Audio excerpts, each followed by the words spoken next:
नमस्कार स्टूडेंट, आज हम बात करेंगे ऑपरेटर्स के बारे में। ओके, कि प्रोग्रामिंग लैंग्वेज में ऑपरेटर्स क्या होते हैं, इनका क्या रोल होता है। ठीक है, तो करीब करीब आप हर तरह की लैंग्वेज देखें, चाहे सी लैंग्वेज हो, C++ हो, जावा हो, ओके, पाइथन हो, ओके, किसी भी तरह की लैंग्वेज, जैसे विजुअल बेसिक है, ओके, VB.NET है, इन सभी के अंदर करीब करीब 90% यदि अपन बात करें तो एक ही तरह के ऑपरेटर्स यूज आते हैं। ओके, तो ऑपरेटर्स होते क्या बेसिकली, है ना। तो ऑपरेटर की यदि अपन बात करें तो बहुत सिंपल सी चीज़ है। जैसे मान लीजिए मैंने कहीं कहा कि 10 + 20, ओके, तो इसका रिजल्ट हमें क्या मिला, 30 मिला। तो देखिए 10 और 20 ये आपका डेटा हो गया। इन डेटा पे ये जो बीच में आपको दिख रहा है प्लस, ये एक ऑपरेशन परफॉर्म करवा रहा है एडिशन का, तो ये आपका कहलाएगा ऑपरेटर। ओके, तो ऑपरेटर क्या करता है, दिए गए डेटा पर ऑपरेशन परफॉर्म करवाता है। ठीक है, तो हम यहाँ पे लिख सकते हैं कि using operator perform, okay, perform some operation, ठीक है, on given data, operation on given data. जो भी हम डेटा देते हैं या जो भी आप डेटा आइटम्स यहाँ पे देते हैं, उनके ऊपर ये कुछ ऑपरेशन परफॉर्म करवाता। और ये जो ऑपरेशन का जो नेचर होगा, किस तरह का होगा, वो डिपेंड करेगा कि ऑपरेटर कैसा है ना। अब ऑपरेटर जैसे प्लस है तो एडिशन करेगा, सब्ट्रैक्शन है तो वो सब्ट्रैक्शन का वहाँ पे ऑपरेशन परफॉर्म होगा, मल्टीप्लिकेशन वाला है तो मल्टीप्लिकेशन होगा, डिवीज़न है, रिमाइंडर है, ठीक है, कई तरह के है ना ऑपरेटर्स हम यहाँ पर देखेंगे। तो ये सारे के सारे जो ऑपरेशन परफॉर्म करवाते हैं उन्हें हम ऑपरेटर्स कहते हैं। ओके, एक यहाँ पर देखिए, जैसे ये तो आपका ऑपरेटर हो गया, और ये जो होंगे इन्हें ऑपरेंड्स कहा जाएगा। ठीक है, ये आपके ऑपरेंड्स होंगे आपके, ये आप विशेष तौर पे ध्यान रखें। और ये आपका ऑपरेटर हो गया। इस तरह से ऑपरेटर और ऑपरेंड का जो कॉम्बिनेशन होगा वो एक एक्सप्रेशन बनती है। ठीक है, तो हम कह सकते हैं कि कॉम्बिनेशन या group of operand and operator, है ना, is known as an expression. उसे हम एक एक्सप्रेशन कहते हैं, एक तरह से समीकरण बनता है आपका। ठीक है, इस तरह से।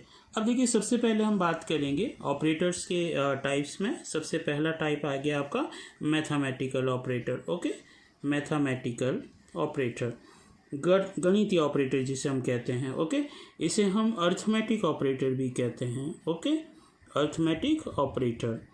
अब ये अर्थमेटिक ऑपरेटर कौन कौन से होते हैं, बेसिकली देखिए बहुत सिंपल सा, एडिशन हो गया, सब्ट्रैक्शन हो गया, मल्टीप्लिकेशन हो गया, ओके, डिवीज़न हो गया, ये आपका मॉड्यूलस ऑपरेटर हो गया, है ना, रिमाइंडर ऑपरेटर भी हम कह सकते हैं यहाँ पर। ये जो ऑपरेटर होता है इनका जनरली जो बिहेवियर होता है वो डेटा के नेचर पे ऊपर होता है। जैसे मैंने अभी बात की यहाँ पर कि किस तरह का ऑपरेशन होगा डिपेंड करेगा उस ऑपरेटर पे। अब यहाँ पर मैथमेटिकल ऑपरेटर है, जैसे मान लीजिए कि मैंने वहाँ पर 10 + 20 कहा, है ना, तो यहाँ पर जो रिज़ल्ट आया आपका 30 आया।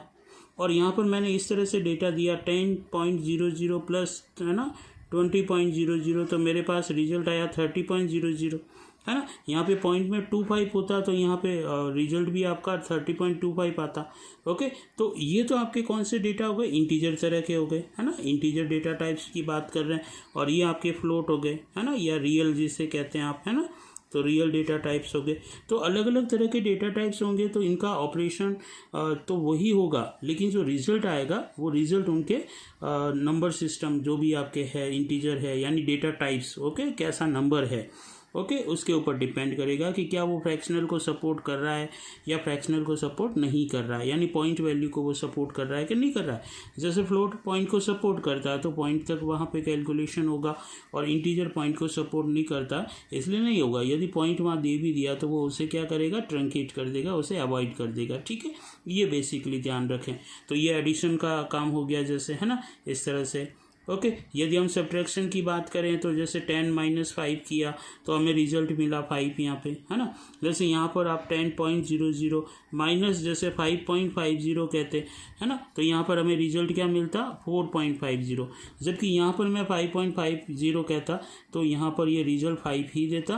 क्यों, क्योंकि ये पॉइंट वैल्यू को सपोर्ट ही नहीं करता इंटीजर, इसलिए वो रिजल्ट आपका इंटीजर में ही आएगा। ओके, इसी तरह से 10 इंटू 5 कहा हमने तो 50 रिजल्ट आ गया। यहाँ पर 10.00 है ना। प्रेजेंटेशन तरीका कुछ इस तरह से होगा, तो ये विशेष तौर पे आप ध्यान रखें। ओके, इस तरह से जैसे मान लीजिए 10 डिवाइड जैसे हमने 2 कहा तो रिजल्ट कितना मिलेगा हमें कि 5 टाइम्स यहाँ पर। ओके, इसी तरह से जैसे मान लीजिए वहाँ पे 11 डिवाइड 2 होता तो भी रिजल्ट यहाँ पे क्या मिलता हमें 5 ही मिलता। क्यों? क्योंकि ये पॉइंट को सपोर्ट करता नहीं है, इसलिए वहाँ पर यही रिजल्ट हमें मिलेगा इस तरह से। क्लियर? तो ये बेसिकली चीज़ें भी आपको ध्यान रखनी है। जैसे यहाँ पर होता कि 10.00 डिवाइड 2.00 तो हमें रिजल्ट मिलता 5.00। 11.00 डिवाइड 2.00 कहते। तो अब देखिए यहाँ पे कैलकुलेशन 5 टाइम्स तो गया, उसके बाद क्या होता वहाँ पर नेक्स्ट जैसे 11 है, यहाँ पे मैं बेसिक यूँ बता देता हूँ जैसे ऐसे कि 2 है ना, ये 5 टाइम्स हो गया है ना, यहाँ पे 1 आया तो अब देखिए ये तो पॉइंट को सपोर्ट करता है तो यहाँ पे पॉइंट लगेगा और ये 0 आ गया। ठीक है, नेक्स्ट टाइम वापस से 5 पॉइंट है ना, तो इस तरह से और ये 0 यहाँ पे तो रिजल्ट आपका आ जाएगा 5.50। ओके, तो इस तरह से यहाँ पर हम क्या करेंगे इसका प्रेजेंटेशन देंगे। जैसे हम बात करें यहाँ पर रिमाइंडर यानी मॉड्यूलस ऑपरेटर की, जैसे मान लीजिए मैंने 10 दिया यहाँ पे। ओके, और 10 रिमाइंडर 5 किया मैंने, तो देखिए अब जैसे यहाँ पे ये 10 है ना, तो यहाँ पर है ना 2 टाइम्स। ओके, रिमाइंडर कितना आया कि 0 आया यहाँ पे। अब यहाँ पे 11 रिमाइंडर 5 होता है ना इस तरह से, तो यहाँ पर कितना आता रिमाइंडर आपका 1 आता आपका। ठीक है, यहाँ पर जैसे 12 रिमाइंडर 5 होता तो रिजल्ट कितना आता है यहाँ पर 2 आपका रिमाइंडर आता है ना, क्योंकि पॉइंट को सपोर्ट करता नहीं है इसलिए ये इस तरह से आपको मिलेंगे। लेकिन यही चीज़ यहाँ पर होती जैसे 10.00 है ना रिमाइंडर 5, जैसे यहाँ पर 11.00 रिमाइंडर मान लीजिए 5 है ना 0.00 है ना, यहाँ पर जैसे 12.00 रिमाइंडर 5.00। ओके, तो आपको क्या रिजल्ट मिलता देखिए कि यहाँ पर यदि हम इसे फ्लोट मानते हैं तो यहाँ पे क्या है फ्लोट ही है एक तरह से, तो पॉइंट यहाँ पे चला जाता है, ये 0 यहाँ ट्रांसफर होता, अब ये तो 0 इस तरह से चलता जाएगा तो इनका आंसर आपका इन्फिनिटी आता है। ये अनंत तक चलते ही रहते, रुकता ही नहीं है कैलकुलेशन। इसलिए यहाँ पर हमें ये समझना ज़रूरी है कि फ्लोट जो होते हैं आपके, या हम कह सकते हैं रिमाइंडर ऑपरेटर या मॉड्यूलस ऑपरेटर फ्लोट के साथ वर्क नहीं करते हैं। ये बेसिकली आपको ध्यान रखना है यहाँ पे। तो इस तरह की कोई कैलकुलेशन यदि आ जाए कहीं पे भी आप यदि प्रोग्रामिंग में करते हैं तो वो इन्फिनिटी आपका अनंत तक चलता रहेगा, वो कभी समाप्ति नहीं होगा। तो ये बेसिकली थोड़ा सा ध्यान रखें आप, है ना।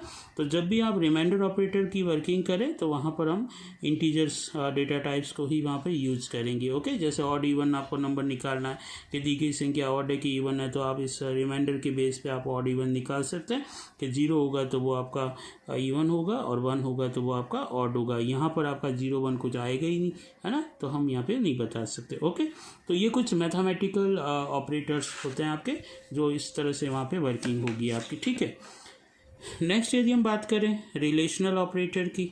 ओके, जैसे रिलेशनल ऑपरेटर ओके तो देखिए जैसे नाम से ही पता लग रहा है रिलेशन बताने वाले, तो रिलेशनल ऑपरेटर क्या करेंगे, दो जो भी आपके डेटा टाइप्स होंगे उनके बीच में रिलेशन इस्टेब्लिश करेंगे, कंपैरिजन कह सकते हैं। वहाँ पर इस तरह से कैलकुलेशन करते हैं आपके, है ना, कि कोई संख्या किसी से बड़ी है, दो संख्या दे रखी है, बड़ी तो नहीं है, बराबर तो नहीं है, ठीक है, बराबर है भी कि नहीं, है ना, कहीं वो बराबर या ग्रेटर या इक्वल, इस तरह का कंपैरिजन होगा यहाँ पे।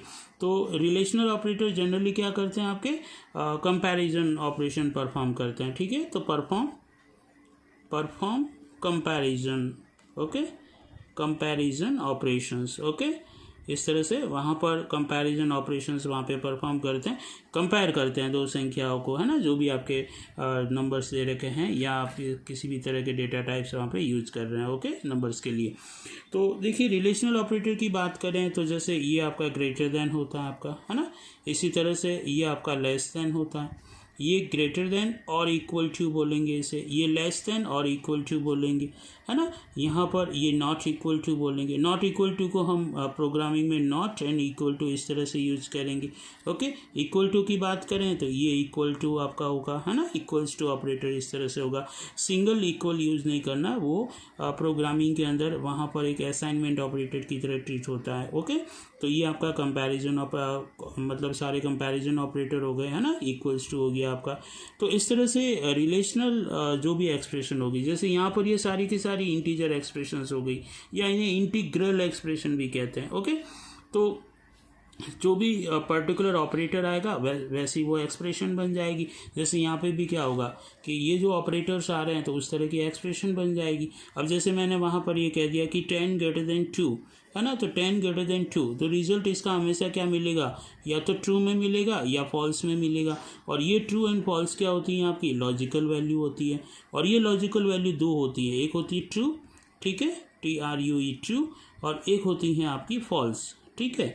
ये दो आपकी, यानी रिलेशनल एक्सप्रेशन का जो रिजल्ट आएगा वो हमेशा ट्रू एंड फॉल्स में ही होगा। इसके अलावा कभी भी आपका दूसरा रिजल्ट नहीं आएगा। जैसे यहाँ पर आपको वैल्यूज़ मिल रही थी वैसे नहीं मिलेगी। जैसे हमने यहाँ पे कह दिया कि 10 less than 2, तो रिजल्ट आपका मिलेगा फॉल्स। ये प्रेजेंटेशन तरीका है ट्रू एंड फॉल्स को लिखने का, लॉजिकल वैल्यू को। जैसे हमने कहा कि 10 greater than 10, क्या 10 10 से बड़ा है, नहीं है, तो यहाँ पर हो जाएगा कंडीशन फॉल्स हो गई आपकी, है ना, रिजल्ट फॉल्स आ गया। जैसे हमने कहा 10 greater than और इक्वल टू 10, अब देखिए यहाँ पर ग्रेटर नहीं है लेकिन इक्वल तो है, तो रिजल्ट आपका हमेशा क्या मिलेगा, ट्रू मिलेगा, है ना। ये बेसिकली ध्यान रखें आप।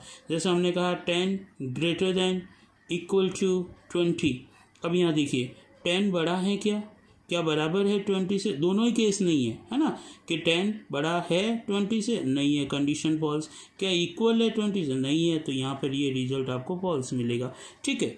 जैसे यहाँ पर हमने कहा कि 10 इक्वल टू 20, क्या 10 इक्वल है 20 के, नहीं है, तो कंडीशन क्या मिलेगी, फॉल्स मिलेगी। हमने यहाँ पे कहा 10 इक्वल टू 10, है ना, तो कंडीशन क्या हो गई आपकी, ट्रू। हाँ, 10 जो है वो 10 के इक्वल है। तो ये इस तरह से ये सारी की सारी आपकी रिलेशनल एक्सप्रेशन बन गई आपकी, ठीक है। तो ये बेसिकली आप थोड़ा सा ध्यान रखें यहाँ पर, ओके। तो ये जो ऑपरेटर्स हमने इस वीडियो के अंदर डिस्कस किए वो बेसिकली आपके दो ऑपरेटर्स हैं यहाँ पर। एक मैथमेटिकल ऑपरेटर हो गया आपका, ठीक है, और एक आपका रिलेशनल ऑपरेटर हो गया, ठीक है। बाकी रिमेनिंग ऑपरेटर्स हम नेक्स्ट पार्ट 2 के अंदर हम देखेंगे, ओके, कि कौन कौन से ऑपरेटर्स आपके और होते हैं, ठीक है। तो बेसिकली इन ऑपरेटर्स के बारे में आपको समझ में आ गया होगा, ठीक है। प्रेजेंटेशन थोड़ा सा आप ध्यान रखें ये, थैंक यू।